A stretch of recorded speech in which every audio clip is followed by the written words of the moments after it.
Israel ಮತ್ತು ಕರ್ನಾಟಕದ ನಡುವೆ ಕೌಶಲ್ಯಯುತ ಶ್ರಮ ಶಕ್ತಿ ಒಪ್ಪಂದ ಮಾಡಲಾಗಿದೆ.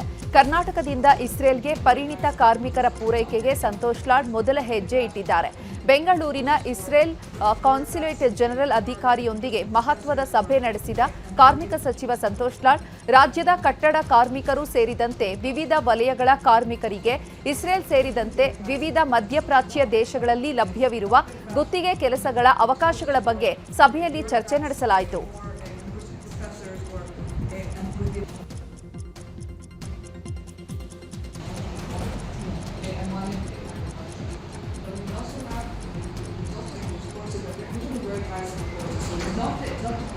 Not playing grassroots sports. It's courses for bureaucrats or university professors and within